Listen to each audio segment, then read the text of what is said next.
Hello, hello, hello. Lyric Armstrong here, your real estate agent and advocate. Merry Christmas. Everyone is having a Merry Christmas, I hope. Some may be a little more merry than others, but hopefully everyone is having a nice, wonderful time with family. And unfortunately, Judge had to get in the scene and let let Shapiro know it don't work like that. It's funny. I don't think that Jay-Z's attorney was at all disillusioned about the outcome. I think more or less it was a public opinion posting. Like, okay, I'm gonna fight first of all vigorously for my client. So I'm gonna get these checks. I'm gonna make all that good money. And then secondly, public opinion is gonna be, oh, Jay-Z's taking it to the hem. He's going head to head, toe to toe. He's gonna fight for his rights as a defendant, which is great. I love it. I love when defendants fight for their rights because if and when they're found guilty, I don't want to have to come up on appeal like, oh my goodness, they weren't really that guilty. There was a case, it escapes me now. It's not Young Boy, but it was a case that dealt with Exampcion's murder. And the defense for the guy that came forward, the defendant attorney was like, so many things were not allowed to be heard. So much evidence was suppressed, evidence that should not have been, things that brought into light that maybe a celebrity was at least a witness to something, not necessarily involved, but a witness by some measurement. And there was no test of evidentiary. So that is problematic because now that case can go up on hearing. And if he is in fact a murderer, hopefully it gets repealed back to court and you go back to the state court and relitigate it, or it gets overturned and now you, because of improper actions, you've let someone break. So I'm most appreciative of all processes working. I can't say whether Jay-Z did or didn't do it. I'm not surprised he's in the mix. That's just me. You got your opinion? Tell me what it is. Are you surprised that Jay-Z is being called out? Do you think this is what they say, one for the grant? This is one for the books? Like, is they just going after him for his money? I mean, there's a lot of people who go after for money, but whatever. Okay, let's get in here. 1 second. All right, I'm trying something new. I don't know if this looks good. We're gonna find out. Let me know what you think. Okay, so we are here, back in the mix. All right, sorry. Now tell me what you had for Christmas. Did you have a great Christmas? Did you get all the gifts that you wanted? I could care less about a gift. I could gift all year round and stuff. The best Christmas gift I had was my kids coming home from college, so that was great. Being surrounded by family. All right, so we're gonna set some tea, some holiday cheer, because this right here is gonna take us all the way in. As you may already know, as we talked about before, Jane Doe was an individual who proclaimed that at the age of 13, she had been violated by Sean Combs. And I believe the facts of her case centered around trying to get to the VMAs for whatever year it was, and she was unable to get into the actual award ceremony, but located someone that proclaimed that they can get her into an after party that Diddy would be a part of, and that she was physically appealing to Diddy's type in accordance to their assessment, getting her after taking Diddy to the party, getting her in the car, driving her over to the party. She proclaimed things went awry, and that Diddy, another man and female who watched, and the other man took turns at assaulting her until she could get away from them. So at the time we talked about this, maybe a few weeks ago, that second guy, the second person, was considered a doe, one of the does. And we talked about when you list does in your lawsuit, you may have doe 1 through 10, but you have characteristics assigned to them because you don't necessarily have an actual name for that person just yet. That could be one of the reasons. Or you could, in fact, don't want to list them because you're under negotiations for settlement, so they're not listed in the lawsuit. Those are total reasonable reasons, and there may be others, but those are reasons that people have the does a part of their lawsuit. Jane Doe here is unnamed because she's asked for anonymity. Listen, these YouTube social media streets have been dragging her without even knowing her name. Okay, so it makes all the sense in the world that she would come in undisclosed to the public. However, her knowledge to those involved in the lawsuit, her identity, they should know. So Sean Combs knows who his accuser is, right? And now so does Jay-Z, because he was listed as one of the does. They went ahead and said, oh, and Jay-Z, because Jay-Z puffed out his chest and said, nah, bro, I'm not doing this. So if you didn't see all those details, check that out on the other video. It's where we go over Make It Make Sense channel, and he does a great job of breaking it down at that juncture. There was a lot of media hoopla.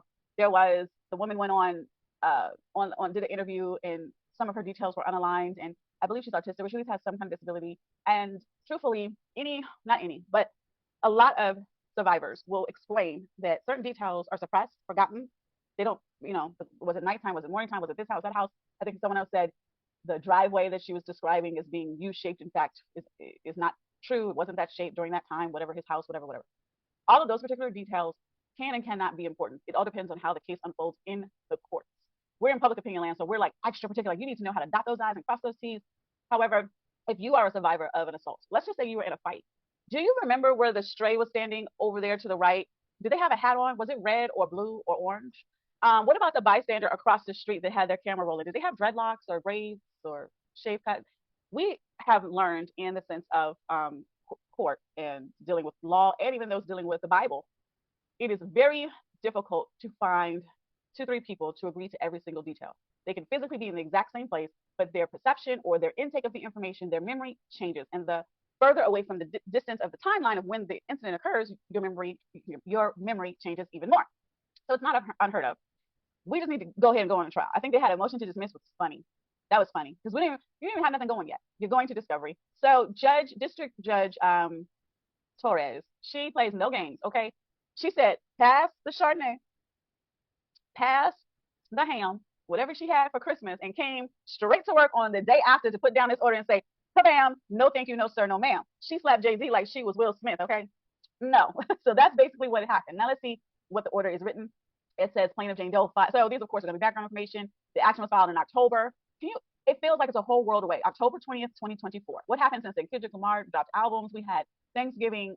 We did an election, right? I mean, we've had so much life since October 20th, 2024, but it's only a couple months ago.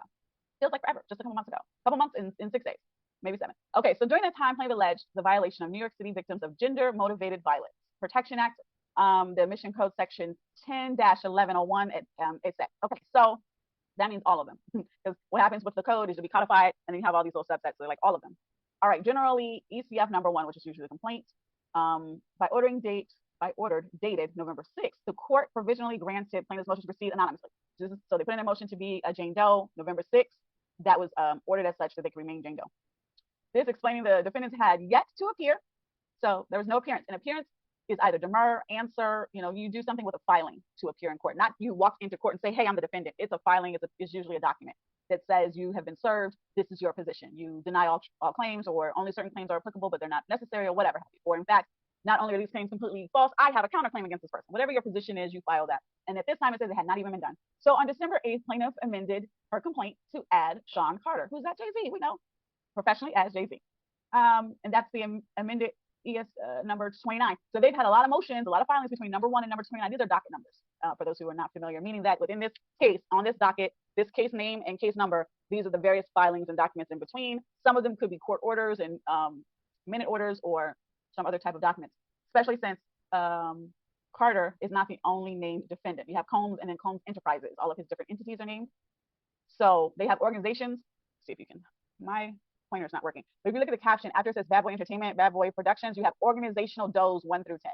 This lets you know that they're going after other companies, not just Bad Boys companies, not just Sean Combs companies. There's other companies to be accounted for. And then it says individual does 1 through 10 and Sean Carter. So the and Sean Carter was added afterwards, sometime in December, I guess it was, and Sean Carter was added as an individual. But there's still organizations that can be added as well because the does are there, which means they hold the spot. All right, so plaintiff again sought to leave to proceed anonymously and in docket number 32. But this time, Carter, who is a new name defendant, his counsel appeared and moved to deny her motion. So basically, she renewed her motion to stay anonymous as the plaintiff listed to the public. Obviously, Sean Carter and defendants are going to be notified of all her identity because that's a part of them being able to defend themselves. They have to know who they're up against. She can't be anonymous from them. She's just anonymous from us. So when she renewed her motion, because they added a new defendant, Sean Carter specifically, when they added Jay-Z, she renewed her motion. His counsel appeared and said he wanted to deny it. Moved to deny. Move is the way we file a motion. We're the moving party, the movement. It's just verbiage that says you filed a document saying you want this to happen. All right. So that's the next. So then this sequence of events is kind of where the court shows this is annoyance. All right. So docket 32, counsel appears and moves to deny the Jane Doe's motion to stay anonymous. To dismiss her amended complaint, saying, leave me out of it. I got nothing to do with this, right? Now documents 36 through 37 plus number 40, which all are the motion to dismiss documents, back and forth probably. The motion itself, whatever supporting documents and declarations in support thereof. And then I'm sure Jane Doe, responded to that. And then number 40 was probably their response to Jane Doe response. So the court is just itemizing all the things that happened in between. Now, Carter also moved for an expedited hearing on the issue, which is to some degree understandable in the sense that you, as Carter, as Jay-Z, you want this resolved as soon as possible. You want to say, I have nothing to do with this. See, I have nothing to do with this. And I would not allow them to take me to the cleaners. I fought for my rights and I have nothing to do with this. I'm no longer even involved in the case. You want to say that as soon as possible. I think that it's presumptuous in so many ways because the law does not work that way. The law wants to see the facts of both sides, hear evidence, on both sides and then make determinations. And it's a process that can be lengthy in time, which is why most people don't want to go to court. Most reasonably business-minded people who are high profile, especially Jay-Z high profile, would have been working a little more amicably for settlement. But Jay-Z said his position was he didn't want to settle because he had nothing to do with it. That's his position. So it's his right to proclaim his position and to defend as he sees fit. The truth will come out in the wash as always. All right. So Jay-Z moves to have it as an expedited hearing, which it was only filed 2 months ago. This is moving. So there's so many pieces, but that's the way the law is. But there's so many factors going on in the last 2 months when most of us are just trying to have a vacation. We're just trying to pass the Chardonnay, okay? Jay-Z won't even let us sip the Chardonnay. All right, anyway. Some of y'all have the Ace champagne. You can't even sip that because Jay-Z wants to get this done. All right, so anyway, the next day, Carter's attorney filed a letter containing a declaration from an associate at his law firm. This is so annoying. This is annoying. It is annoying. And I hope that there's more to this, like there's actual meat on this bone, because any licensed person realizes they don't want to do anything to jeopardize their license. In addition to that, why are you declaring to the court, penalty of perjury, you're having a phone call with someone who is unidentified to tell you, oh, this is a lie? They're unidentified. Like, you got to tell me who you are. Send me your driver's license. I got to meet up with you, make sure you're a real person, not AI and not just some fan. Even if I keep your identity covered and say, they wish to remain anonymous, much like the plaintiff does, there's no way I'm going to sit up and have a conversation with you and you're going to tell me something so pertinent to my case, but yet I can't call you if I need you. I can't subpoena you to go to the stand if I need you. And then I'm going to turn around and sign a declaration. I don't know. The New York bar may not take kindly to this if this is found false. Not false because the associate themselves is lying, because they probably are telling the truth, but false because they did not investigate. Now that's Rule 11. They tried to go against Jane Doe. They tried to go against Bugsby and say, oh, we need to call Rule 11 against you, which means you do proper pretrial investigation. You as an attorney sign declaring legally that this is a sound case. So it gives some credence to the matter that's being filed when you're an attorney filing. If you're an individual pro per, then they're going to say, okay, well, we are expected to follow Rule 11, so you have to sign your own documents, but there's no license behind your name that we can go after. Whereas when you're an attorney, you're licensed by the bar of the state for which you practice. We can go after that license and file a claim that you are, unscrupulous, and get a sanction against you based on Rule 11 because you filed a complaint without even determining the facts to be legitimate or not. And they were really leading on the fact that the young lady had to amend her complaint because some of her details were off. But there's a whole archdiocese case on that case law that shows victims of a certain age, victims of a certain mental capacity, and especially of SA, have certain details that tend to be off. It's a matter of the primary information being precise. So that's a factor to be litigated, right? That's something to go before the judge and to be combed through and actually determinative. But this says, and this is crazy. So they got a declaration saying they received a phone conversation that she had an unnamed woman, so someone who wanted to be anonymous, who claimed that the plaintiff's counsel encouraged her to lie about her experience of SA. So one, this does not say that she is the plaintiff in this particular case. This could be she is some woman elsewhere that's saying, because one of the things Bugsby they're saying he did was announce to the world, hey, I'm here to represent you against Combs if you need me. But I believe it was everyone was calling in to him, and they were determining which cases were viable and reasonable to go after. I don't necessarily believe he was going to them to determine. That was what Jay-Z's attorney was doing. Jay-Z's attorney was going to the employees and was like, hey, has Bugsby ever been has he always been a great employer? Has he ever, done anything against the law? Has he ever convinced you to tell a lie? To Bugsby's clients and to Bugsby's former employees, which that is like true ambulance chasing. And then they even offered money. So that's a whole other claim that Bugsby has against Jay-Z. And I think it's Roc Nation he's quoting for that, but that's a different day. So this lawyer puts that down that some anonymous person called and said Bugsby wanted her to lie. So unfounded. And I hear, and you see it's the associate who did it. It's not just, what happened? It's not just, not the paralegal answered the phone. It's not the receptionist. It's an associate. And it certainly is not the partner. The partner is not saying, oh, I got a call, because the partner would know better to say something like, well, who are you? And let's meet and let's verify. I'll keep you anonymous, but I need to at least know that I can trust your word. Okay, so computer switching. Hold on. What is the problem? See, Christmas says we are supposed to be celebrating the birth of our Lord. We're not supposed to be sitting up here hanging out with Bugsby and the judge of New York court. What is going on? Okay, hold on, guys. Hold on. Okay. So my computer did something. And I hope that you saw that much. But if not, we'll fix that later. Let's just get back into it. Hopefully the computer will not get upset anymore. And we can do the things we came to do. All right, hold on. This computer is so upset right now. They're like, why are we doing this? Okay, so here we are. We're back. We're back. We're back. Okay, sip. Cheers. Merry Christmas, everyone. I hope you have a great, great, great, great, great time with family. Let's get back into this. So, like I said, Bugsby was saying that Jay-Z's folks was running around in the streets doing things illegal, trying to get evidence, if you will, more like, find out how compromising he is. Whatever. Don't care. Because truthfully, all that is public opinion. All of that is posturing for the gram. And I'm the kind of person, if you working this hard to look good on the gram, then I got a problem. I'm the one that's suspicious of you. I'm like, oh, that's suspect. That's suspect. That's suspect. I have clients who rent. I have people who rent, and they're like, oh, I need a gorgeous kitchen, da da da, because they are a YouTuber, and their kitchen has to be of a certain caliber in order for them to do their chefing thing. And I'm like sitting in the background going, so you YouTubers out there are faking it? Like that's not your kitchen. Like just keep it real. But your kitchen should be clean. I do agree to that. So anyway, so if you're faking it for the gram, I'm always a little suspicious. So it felt like to me all that extra work to dig into Busby was a way of faking it for the gram, faking it for the people socially out in public opinion land. Because in court is only concerned for what can be factually proven, what is evidence in court. So we're gonna be in court just for a minute. Poor Judge Torres, she knew she was like past the tamales and couldn't even get to her tamale because y'all want to be up in here filing these doggone things. But she had time, hey, shout out. She had time in the holidays. Okay, let's get to the next page here. Here we go. Next page. Yes. Okay. We getting it in. We getting it in. We getting it in. On December 13th. Once again, this is file October. I have to say it because I cannot believe it's only been a couple months and it's so much going on.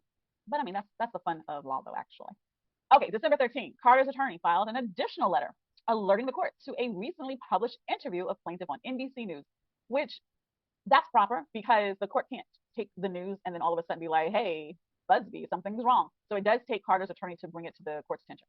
So in the letter, it talks about the interview. Plaintiff speaks anonymously, meaning she does not disclose herself in the interview. She does not show her face or anything, so she stays anonymous, which is good on her part because had she revealed herself, then the argument would be there's no need for her to be anonymous in the case. She's revealed herself in the public, but she did not explain her allegations against the defendant and her reasons for coming forward now, so at this time versus earlier.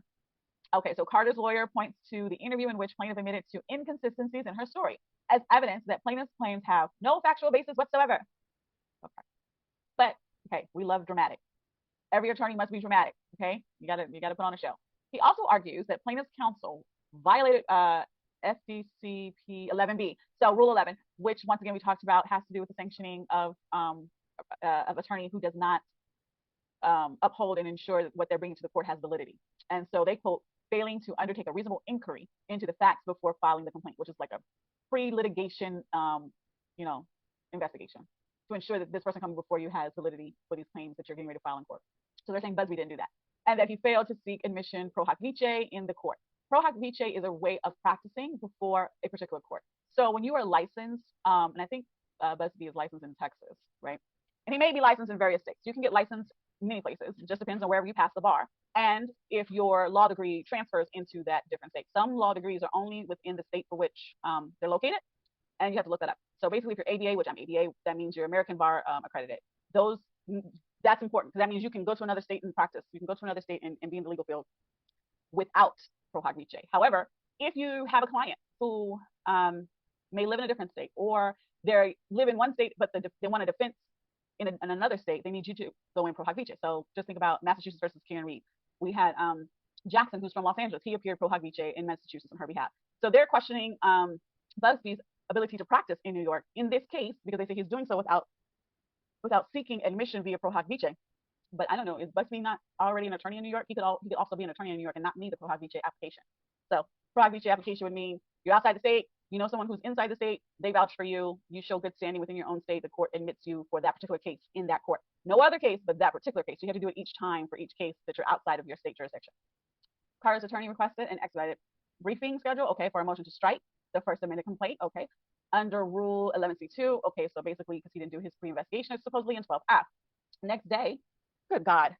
Well, one thing is they are filing their packets, their motions, their position, they're filing their papers before the holiday. That's what I'm getting. But everything next day, that is kind of sporadic because the firm I work for, we would have the main attorney would say, okay, we're going to file all of them together. So you may give one motion to an associate down the hall, another to a different associate, a team over here, a team over there, but the filing dates are going to come collective together. This is like one day one thing, one day another thing, one day another thing, and that's annoying.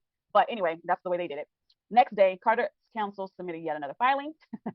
Yeah, the court doesn't even, yet another. That lets you know the court is like upset because you got to remember the court is receiving the document and they have to respond, and the other side has to respond. So if you're doing things in piecemeal, it makes it hard to respond effectively because when you're done with one thing, all of a sudden here comes another thing and another thing, another thing.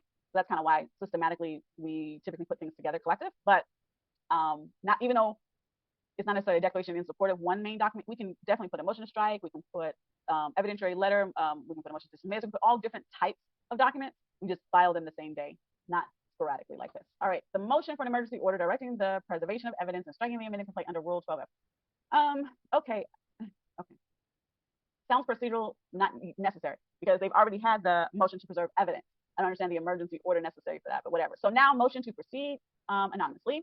In deciding whether a plaintiff may proceed anonymously, courts balance the plaintiff's interest in anonymity against both the public interest in disclosure and any prejudice to the defendant. And that's based upon sealed plaintiff versus sealed defendant. Okay, so this is a case cited, but the individuals are still sealed on both sides. And you can think about that. What if someone is like suing the president? You may have a public need to know. So maybe the president cannot be anonymous. But under these circumstances, you're talking about private individuals, even though Jay-Z is a public figure, Sean Combs is a public figure in the sense that we know who they are in a celebrity status. They don't have a public office, so they're not public to that regard. So they're still private individuals. And was it Jay-Z? Jay-Z came in and filed a claim against Busby as a John Doe, right? So for the very thing that he used to his advantage, he doesn't want Jane Doe in this case used to her advantage. All right, the second court has laid out a non-exhaustive list of factors to be considered. Non-exhaustive. Okay, very important statement there, meaning that this is not that big of a deal. It's very easily adhered to. Whether the litigation involves matters that are highly sensitive and of a personal nature, which we can gather SA would be check to number one. Whether identification poses a risk of retaliatory physical or mental harm in the parties seeking to proceed anonymously, or even more critically, to innocent non-parties. Check. We can definitely see that because, like I said, you guys have been dragging her for filth and we don't even know who she is. So yeah, so that works too. Whether identification presents other harms and the likely severity of those harms, including whether the injury litigated against would be incurred as a result of the disclosure of the plaintiff's identity. Okay, I think so. I think there's a lot of vitriol. There's a lot of support for Jay-Z and there's a lot of support for Sean Combs. There are people who don't believe, and that's fine. Don't believe until it's proven. That's perfectly fine because that's what the court is for. It's to be proven. To not believe because that's your favorite musician and you just can't put the music down, that's improper. The individual deserves to be heard and to be tried in a court of law to determine the truth of the matter. I think I did 3 already. So 4, whether the plaintiff is particularly vulnerable to the possible harm of disclosure, particularly in the light of their age. Okay, so if they were still a minor, that would be applicable, not necessarily applicable right now due to age, but other reasons, which we talked about, social media outbursts, and then whatever else people do vitriolly to respond to victims inappropriately. Whether the suit is challenging the actions of the government or that of a private party, and these are private parties, is what I was talking to. Even like I said, they are notable parties. We see them, we can recognize them. They may have lookalikes, but by all means, if in public you would recognize them on site, does not take away the fact that they are private parties. So yeah, they're private. Whether the defendant is prejudiced by allowing the plaintiff to press her claims anonymously, press her claims or pursue maybe anonymously, whether the nature of that prejudice, if any, differs at any particular stage of the litigation, and whether any prejudice can be mitigated by the district court. So what are your feelings about that? To me, I would not think that the plaintiff's allowing her to pursue her claims anonymously, I don't think that prejudices the defendant. Because like I said, the defendant knows who she is, so they can investigate her, they can go through the process of her, they can, when disclosure time opens up, they can start asking questions and depose her and do all of those things. So that doesn't prejudice the defendant in my eyes. So tell me what you think. How do you feel about that? Number 7, whether the plaintiff's identity has thus far been kept confidential. Yes, and that is another reason why you'll see in the judge's order that in the letter from Jay-Z's attorney, they spoke to the fact that she remained anonymous in her speaking to NBC, right? And that was very important because the judge is saying, listen, you're sending me this transcript or you're sending me this NBC news that she went and spoke about the event, but she did not disclose her identity. And so consequently, she has kept herself confidential. So her pursuit and need for confidentiality has not been pierced. It has not been changed. Whether public interest in the litigation is furthered by requiring the plaintiff to disclose her identity. We may want to know because, we nosy. We want to know who it is. We're trying to find the pictures from what year to what year. We don't have to know. We don't need to know. It is not going to further us as a public. We are not going to, be changed as a public based upon knowing who she is. If it was the first lady, what's that lady's name? Trump's wife. if it was Melania, if it was Melania Trump, we might have some further because that's the first lady, and if she's gone through that, we as a public we would need to know. But then she would be, I think she's still considered a private party, but she would still have some interesting veil to go beyond because she has some public government connection because her husband would be the president and her husband would be the government party. So that would be interesting if she was staying anonymous, right? We would want to know as a public, and we might can argue that we need to know as a public, like, can we trust our first lady kind of thing. But in this instance, no, we don't have any facts to let us know that we should know, right? I don't know who she is, other than she used to be 13 and now she's not. Like we don't really know who and what she is. Let's see if the next. So those are the prongs, meaning you got to get past that based upon the Second Circuit. Second Circuit is relating to New York, so what they say goes. And Judge Torres says, nah, bruh, so far this does not account. So let's get to the next page, and we can look at that just a second. While I fix this. Again, the computer is being weird. Oh, hold on. Oh no, did it again. Hold on. Hopefully.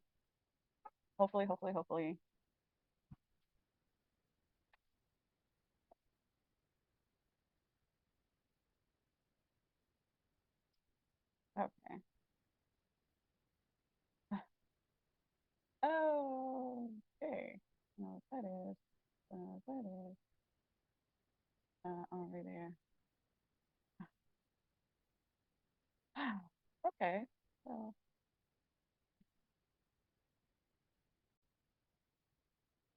okay. Okay. Are you here? I think we're here. All right. Sorry about Lord have mercy. Okay. Number 9 with Second Circuit says whether because of the pure legal nature of the issues presented or otherwise there is a typical weak public interest in knowing the litigant's identity.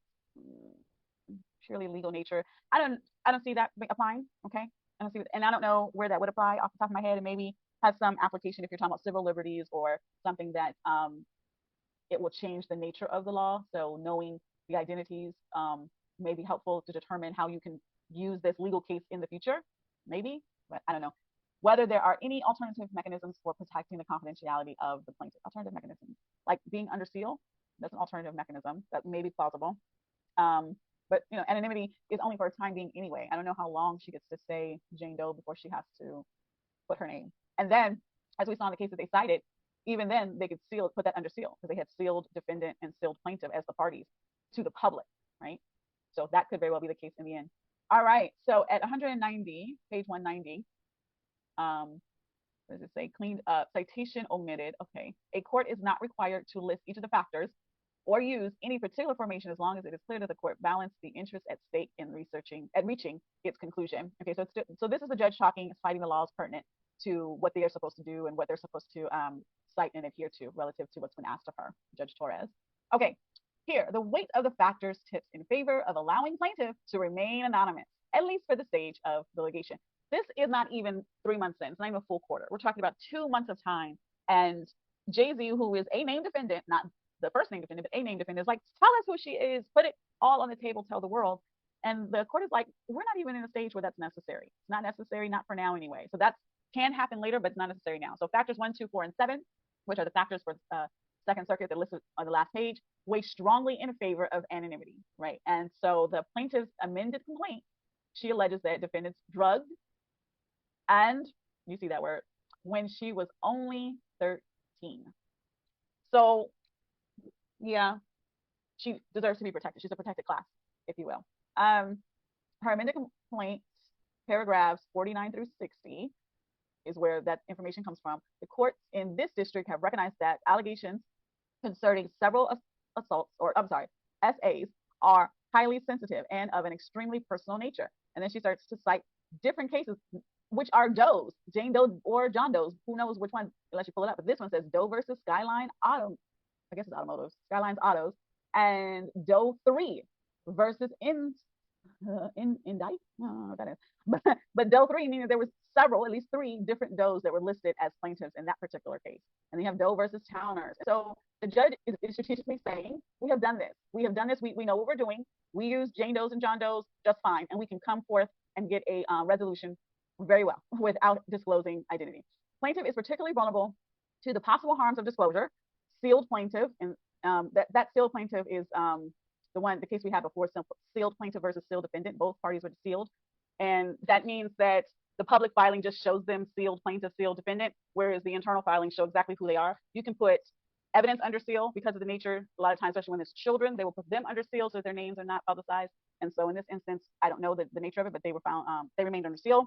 537 F3D at 190. According to her amended complaint, she continues to express depression, post-traumatic stress disorder, and a seizure disorder associated with the stress of her essay. And those are the claims of this current plaintiff.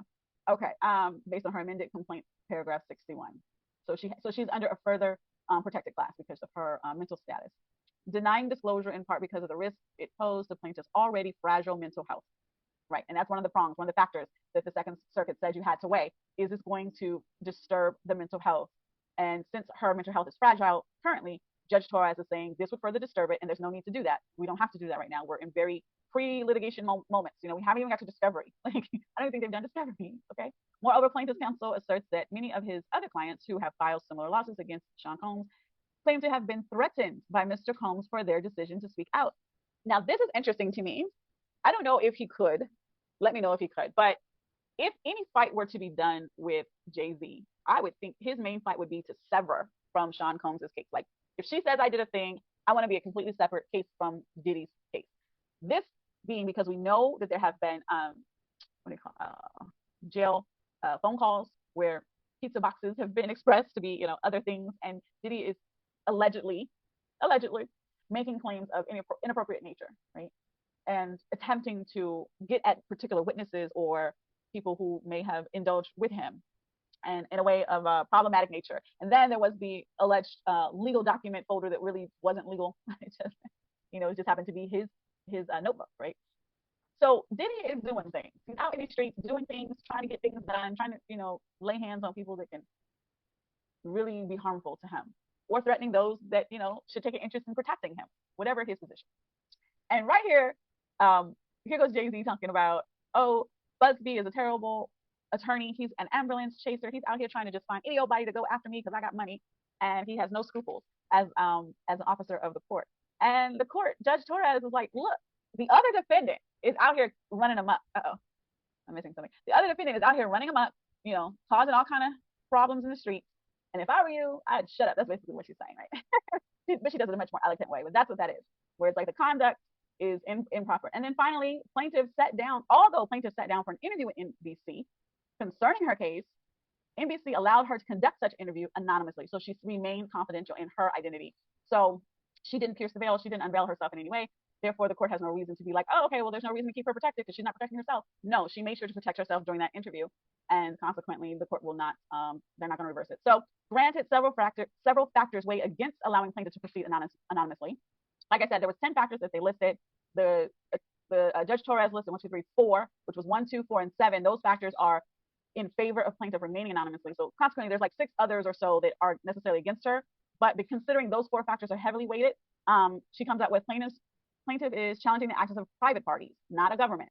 And given the media attention surrounding the case already, right, the public has a substantial interest in this litigation, separate and apart from its general interest in an accused being able to publicly confront an accuser. So our interest is for salacious reasons and not for necessary importance, is her statement.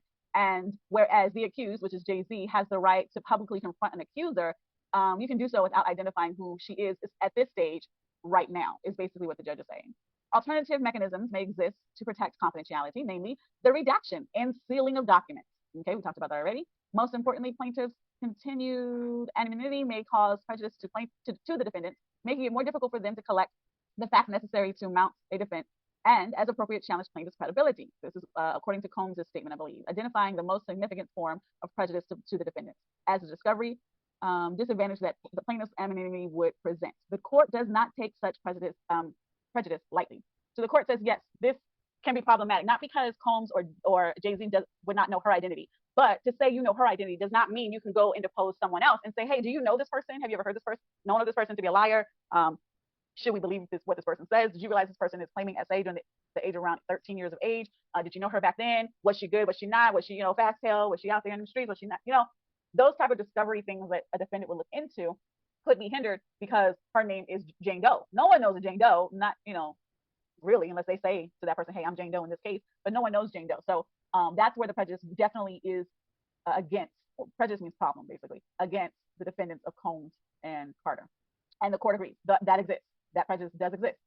Nevertheless, at this exceedingly early stage in this case, the factors concealing, wait, is that concealing or counseling? Because this is blurry to me. Counseling? Maybe it's counseling. Factors counseling against disclosure. Yeah, counseling. So nevertheless, at this extremely early stage in this case, the factors counseling against disclosure outweigh those that counsel in favor. So yes, you are prejudiced. Yes, we agree. We got you. But it's so early in the case, it doesn't matter. That's what they're that's what the judge. And she's like, and so now I'm ready for, I don't know, apple pie and ice cream. The judge was on that. But look, yes, it hurts you, but right now it doesn't matter. It's so early, it doesn't matter right now, because where it would matter most is during discovery. We're not at discovery yet, so it doesn't matter. Okay, so far that's where the judge has gone in alignment with those, from that paragraph, from the last paragraph to this new paragraph. Okay, let's see. She quotes Doe versus Delta Airlines, and requiring the plaintiff to identify herself as the case approached trial, not discovery, but approached trial. So we may have to wait to trial, or not us per se, but it may be us. We may find out, because she could very well stay under seal, but it may be trial time. It takes a long time to get to trial. We're talking about 2 months in, we're getting so much juice already, we don't even realize. So accordingly, plaintiff's motion to proceed anonymously is granted. Plaintiff is advised. So listen, this is page 4. This is what happens in real life. This is what happens. So the order comes through. The secretary prints the order. Gives one to the paralegal. The associate, one over to the top dog attorneys, right? And we go, where's the page 4? Okay, accordingly, plaintiff granted. Okay, we won. We get so fast. Then someone goes back and reads the first 3 pages to figure out what was the argument to how we won. But all the plaintiff wants to know is, was it granted? And yes, it was granted. Page 4 is the page that Budsby and the whole office was like, okay, cheers, Merry Christmas, see y'all now. They're probably going to be still working all week long because this case is so demanding. But that's all we really care about, right? However, there's much more to it. So let's keep going. Plaintiff is advised that because the balance of these factors will certainly shift as this case proceeds. That's a forewarning, especially if and when the parties engage in discovery in earnest, the court intends to revisit this decision at a future date. So yes, plaintiff won, but plaintiff is on alert that this is not necessarily for all time. It's just right now. The judge is saying they plan to look at it again during discovery to ensure that the particular prejudice that Combs put up in his motion, or whatever that motion was they quoted, his declaration that they quoted, that it precludes them from having certain discovery beyond the line of what the plaintiff says, because you get to talk to character witnesses, you get to investigate other aspects of their lives, and though you may know them and know where certain things lead, if they're still anonymous, how do you in fact interview those people to talk about them? Because you can't say, hey, Jane Doe, the anonymous one. They're like, what? I know lots of people. I know lots of people who were 13 when I was 13. I don't remember what we're talking about. We all were trying to get to the VMA parties. So anyway, remaining motion. So since Carter's attorney first appeared in the case, Carter, okay, so that's Jay-Z, in the case 17 days ago. I think the judge is upset that you're trying to work so hard. It's like, you just got here. You just appeared 17 days ago. He has submitted a litany. Yes, she's upset. The judge is hot. She's like, how dare you? How dare you be in this case for 17 days and give me a litany of letters and motions attempting to impugn the character of the plaintiff's lawyer, many of them expounding on the purported urgency of the case. Okay, describing plaintiff's counsel as self-promoting and accusing him of extortion, which quite honestly, if you deemed that the attorney was unscrupulous, you would bring it up to the court, of course, but you would be filing like against his bar license. That's mostly where your smoke would go, because you're like, this attorney is unethical, but whatever. So, oh, okay, she's mad. You even giving her a litany, a lot of reading, and she's trying to enjoy her holiday. And you got all this reading about him being an extortionist and self-promoting. I don't even understand how self-promoting is a problem.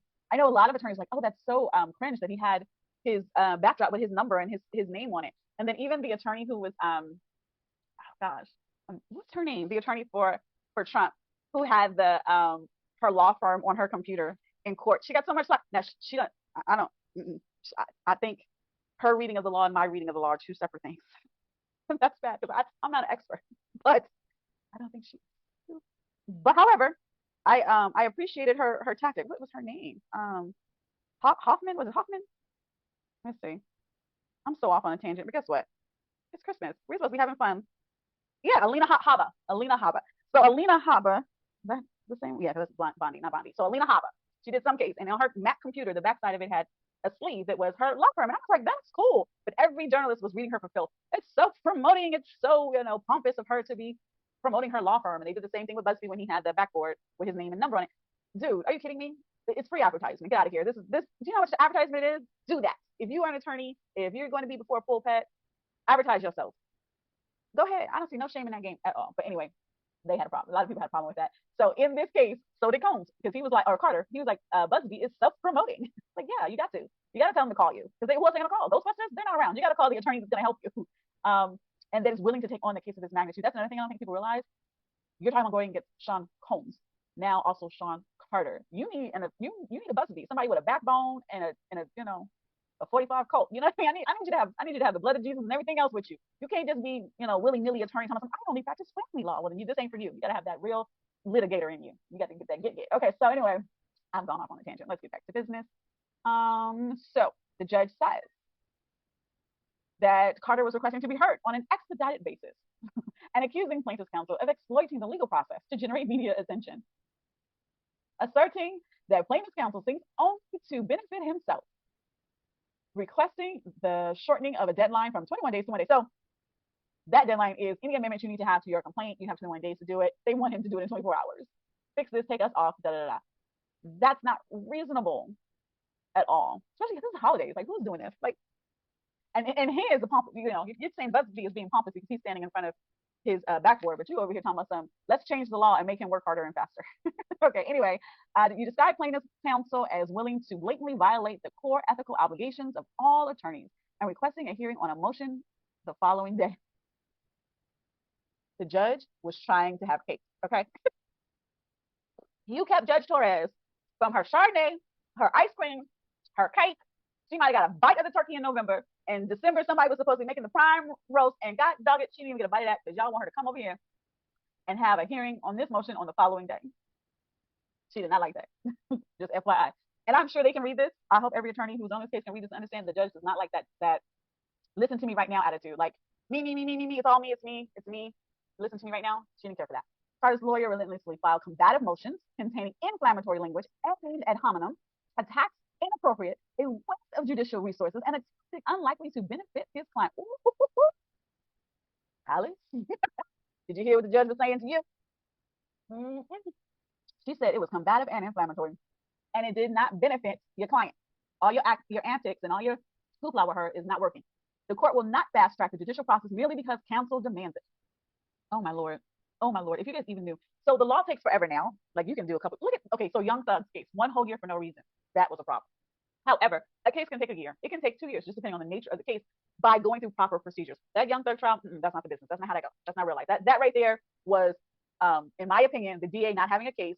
And I feel so bad for Young Thug taking that doggone settlement, but he did what he felt like he had to do, so God bless him. But in my opinion, the DA did not have a case, and they were pounding Sam so hard and so long they just could not be wrong. Like, they just couldn't be wrong no matter what, as wrong as they were. They did not have a case, in my opinion. And so that's why it took so long. But under circumstances, trial takes time. This is a couple months, and we got a lot going on. This is not normal. And the judge is saying, this is not normal. You're trying to speed the judicial process up just because you demand it.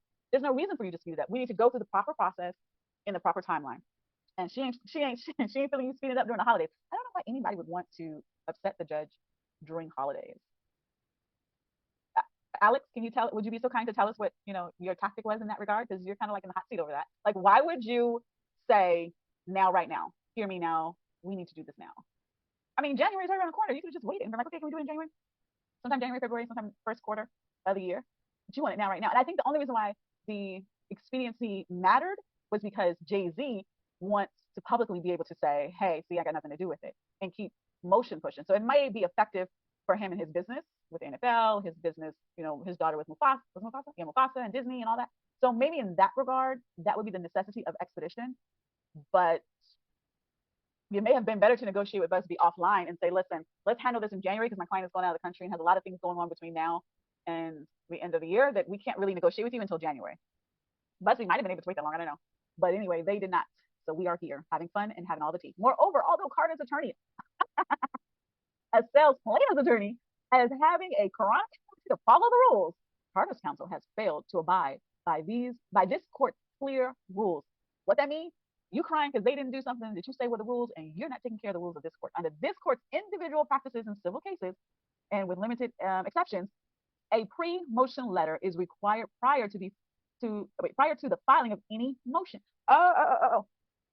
So, okay, you have the rules of court, which we went over, like Rule 11. That's the federal rules of court. That's federal procedure. Then you have civil procedure rules that are local level rules. And then you have courtroom rules that are like specific to the judge. They put out an order saying these are my specific rules. None of those rules conflict with one another. They just add to the main rule. So you got your federal rule, the main rule, your local rule, the main rule, and then the judge's rule just kind of like, says, in addition to that, you must do this. And so she's saying she has a court's individual practices and civil cases rule, and it has limited exceptions, meaning under most circumstances, it applies to where you have to file a pre-motion letter prior to filing any motion. And so although Carter's attorney stated that he intended to file immediately a motion to strike the first amended complaint under Rule 12F, he did not give plaintiff the requisite 5 days to respond. Okay. Waiting for the court to set a motion schedule or state whether any exception to the court's practices applied. Okay, so that's interesting. Saying he gave the letter saying that he intended to file this. However, he did not give the plaintiff in that instance, the defendant filed this motion. So the plaintiff had 5 days to respond, but he didn't give them the 5 days to respond. And he went ahead and filed the motion, probably immediately, but close thereafter. And consequently, what did she say? She also did not wait for the court to set a motion schedule, right? So they haven't had their conference to decide when motions will be heard. They just went ahead and was like, motion, bam, here you go. And there's steps that she says you're supposed to take in her court, and you didn't do that. And you're saying that this plaintiff's attorney is not following the rules, and you most definitely are not following the rules. And she's saying this is unacceptable. It's unacceptable, especially when you're saying this person is not doing something. You have to have your ducks in a row. You can't be calling out someone else for not operating appropriately when you yourself are not doing what you're supposed to do. So counsel is hereby advised that any further motions filed in violation of the court's individual practices may be denied on the ground alone. So she said, I had time today. Mm-hmm. I read your motion. Mm-hmm. And I denied it. Mm-hmm. Next time I ain't even gonna read it. If you don't do it right next time, it's gonna be denied just on the basic ground that you didn't do it right. So if you don't follow the rules next time, I'm not even reading it. It's gonna be out of here. Denied. Lastly, although Carter's attorney is entitled to file a Rule 11 motion without first seeking leave of the court discourages this approach. If he still intends to serve plaintiff with a motion for sanctions, the court denies his request to shorten the safe harbor provision contained within Rule 11C2, the 21 days. Okay, and this goes back to my thought process before. Law takes time.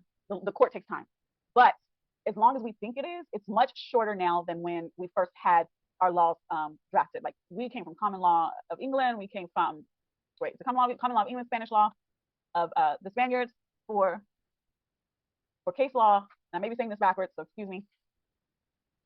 I don't know what she's doing. Anyway, but nevertheless, in England, especially, it was like, oh, you're arrested.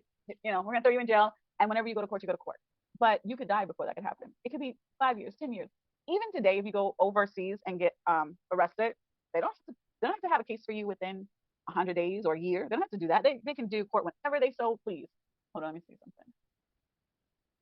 Okay, I hope I fixed that. All right, so anyway, so there are situations where you can be in other countries and they don't have the rules of what we call due process, where you are having to go before a judge within a timely fashion, get heard pretrial motions, and move in a systematic way that will allow for the outcome of your case to be resolved in short order. Short order does not mean tomorrow, next week, next month, but it does mean less than, forever, right?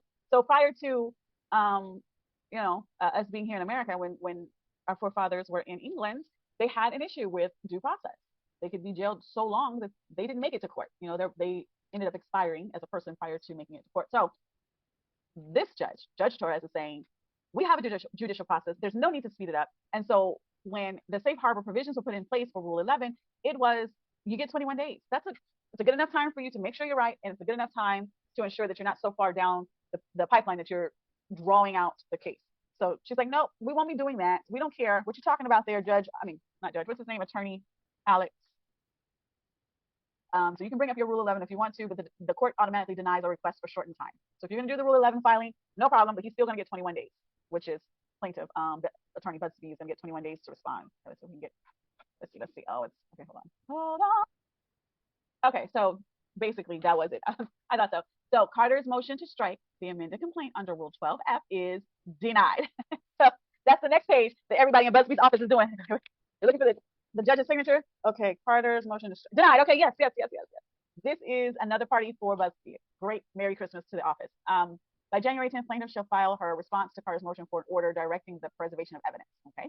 By January 17th, Carter shall file his reply, if any. The clerk of the court is respectfully directed to motion. So ordered. Because it was a lot of out of sorts. Like there were emotions being had that it just wasn't time for that. Okay. So Merry Christmas, BuzzFeed Law Firm and Jane Doe.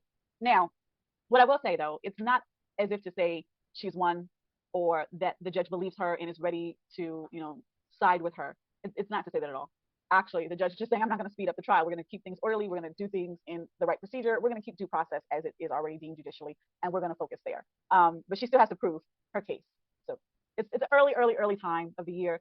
It was a um, weird thing to do, but legally it was a weird thing to do for Alex. Was it Shapiro or Shiro, whatever his name is? I think Shapiro. Alex Shapiro. It's a weird thing for him to do as an attorney for Jay Z to file this so early.